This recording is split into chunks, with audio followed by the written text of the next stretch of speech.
আসসালামু আলাইকুম। আমি মোহাম্মদ মকসুদ রশিদ চৌধুরী, সহকারী শিক্ষক, পাঁচি কৌশলকাটা একজন উচ্চ বিদ্যালয়, আনোয়ারা, চট্টগ্রাম। অনলাইন শ্রেণী কার্যক্রম 2020। আজকের বিষয় গণিত, শ্রেণী ষষ্ঠ, অধ্যায় 1, পাঠ আছে 1.6। আমরা 1.6 এর মধ্যে কিছু অঙ্ক নিয়ে আলোচনা করব। সে অঙ্কের মধ্যে দেখা গেল কি আজকের 1.6 এর মধ্যে আছে 12 নম্বর অঙ্কের মধ্যে আছে দশমিকের যোগ। আমরা আগের শ্রেণীতে করছি দশমিকের যোগ, বিয়োগ, গুণ, ভাগ, এখানেও কিছু আবার পুনরায় আলোচনা দিয়ে দেওয়া হয়েছে। সে আলোচনাগুলোর মধ্যে আমরা আজকে পাইছি কি দশমিকের কি যোগ। আমরা লিখব যোগফল নির্ণয় করি। যোগফল নির্ণয়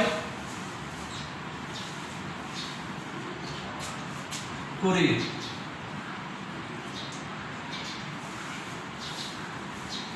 এখানে দেখা গেল কি 1.6 এর মধ্যে 12 নম্বর অঙ্কের মধ্যে দেখতে পাচ্ছি যোগফল নির্ণয় করে। যোগফল নির্ণয়ের মধ্যে দেখা গেল ক নম্বর অঙ্কটা আমরা 12 কটা করব। কটা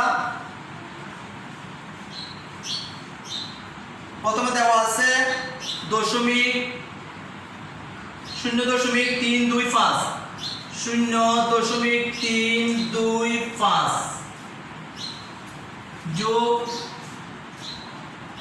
2.368 যোগ 1.2 যোগ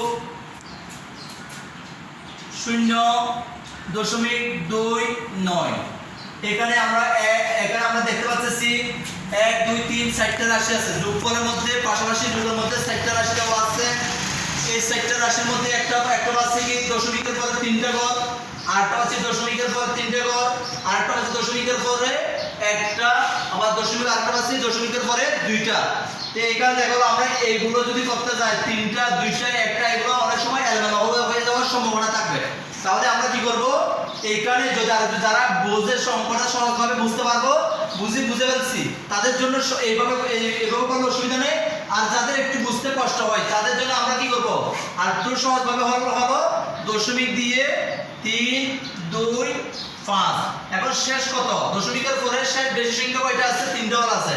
আমরা প্রত্যেকবার 3টা করে কি মিলিয়ে করব। 2.368 যোগ 1.200 যোগ 0.290। এখন আমরা দেখতে পাচ্ছি কি এর শূন্য দেওয়ার কারণটা কি, আমাদের দেখা হলো দশমিকের পরে একটা সংখ্যা, আবার দেখা হলো অন্য জায়গা আছে দশমিকের পরে 5টা সংখ্যা, আবার দেখা হলো দশমিকের পরে 2টা সংখ্যা। তো এখন 2টা 1টা 5টা, এটা অনেক সময় আমাদের কি ভুল হওয়ার সম্ভাবনা আছে। এখানে আমরা যদি প্রত্যেক দশমিকের পরে প্রত্যেক ঘরের মধ্যে 3টা যতটা বেশি আছে এতটা যদি মিল করে ফেলি, এই মিল করার জন্য দশমিকের পরে আমরা কি করে আমাদের জানা আছে দশমিকের পরে একাধিক শূন্য দেওয়া যায়।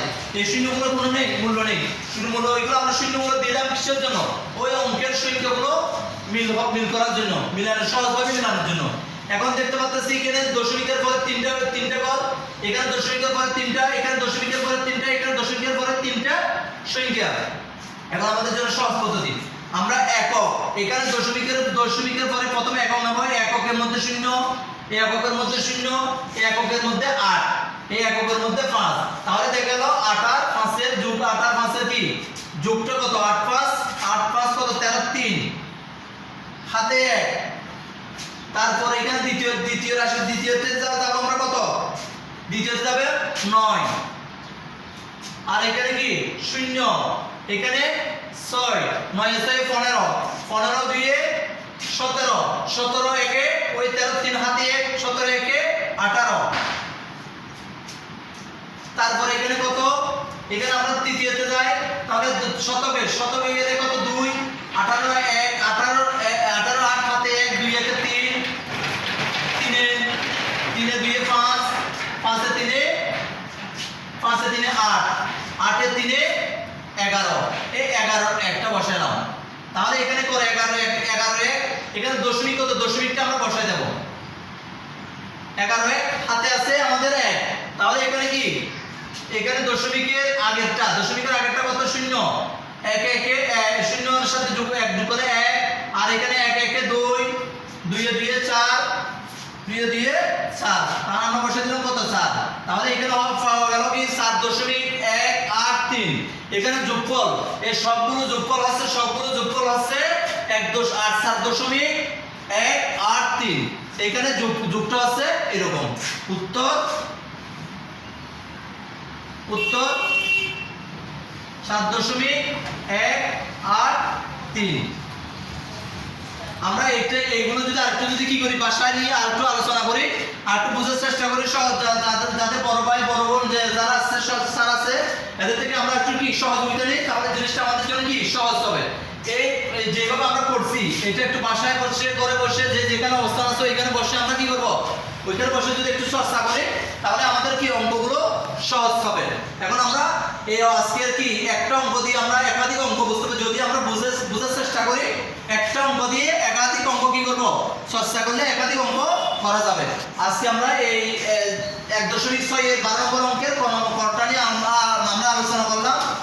আরো যা যা অঙ্ক পাওয়া যায় এই নিয়মে আমরা এগুলো এইভাবে করার চেষ্টা করবো। আশা করি সবাই আমরা কি সহজভাবে অঙ্কগুলো করতে পারবো। সুপ্রিয় শিক্ষার্থী, আমরা আগে করছিলাম কি যোগফল নির্ণয় করি। এখন এরপরে আসলাম আমরা কি যোগফল দশমিকের সাথে যোগফল বিয়োগফল নির্ণয় করি। আগে করছিলাম দশমিকের যোগ, এখন করতেছি দশমিকের বিয়োগ। আমাদের জানা আছে, আমরা সবাই জানি যোগের বেলায় একাধিক রাশি থাকে আর বিয়োগের বেলায় দুইটা রাশি থাকে। আমাদের সবসময় খেয়াল করতে হবে বিয়োগের বেলায় রাশি থাকবে দুইটা আর যোগের বেলায় একাধিক রাশি থাকে। এখন আমরা বিয়োগের বেলায় করতে গেলে দেখা গেল আমাদের দশমিকের অঙ্কের মধ্যে 95.02 95.02 বিয়োগ 2.895। এখানে দেওয়া আছে 95.02 আর এখানে দেওয়া আছে 2.895। এখানে আমরা বলছিলাম দশমিকের পরে এখানে সংখ্যা আছে দুইটা, আবার এখানে সংখ্যা আছে তিনটা।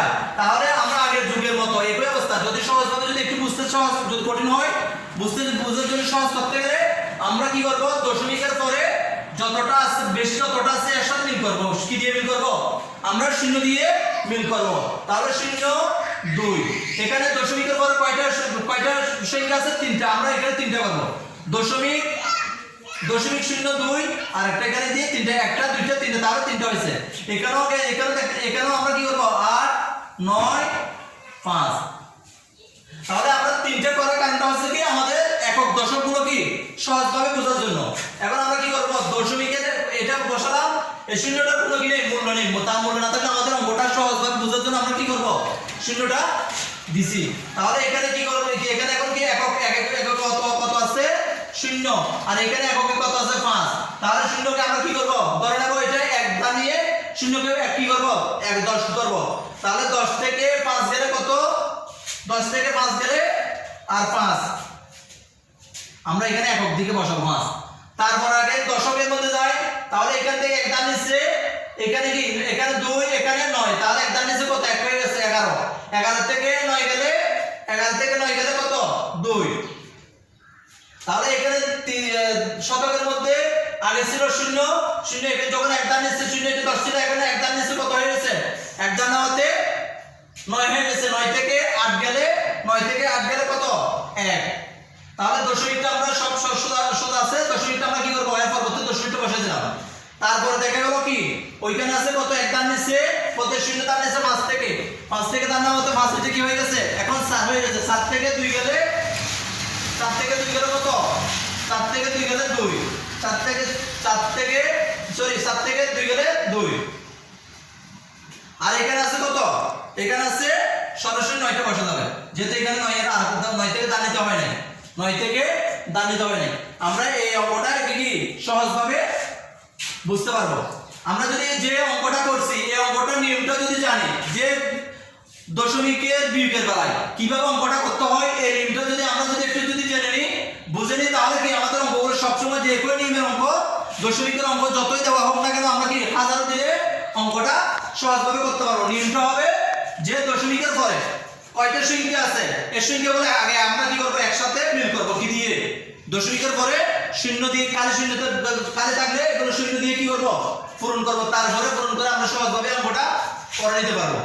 সবাই আমরা কি যে যে অবস্থানে আছি ওই অবস্থানে একটু চেষ্টা করবো, বাড়িতে হোক বাসায় হোক চেষ্টা করে আমরা কি আগামীতে আরো একাধিক অঙ্ক যাতে আমরা সহজভাবে করতে পারি এভাবে আমরা ঘরে বসে প্রস্তুতি নেব। সবাইকে ধন্যবাদ।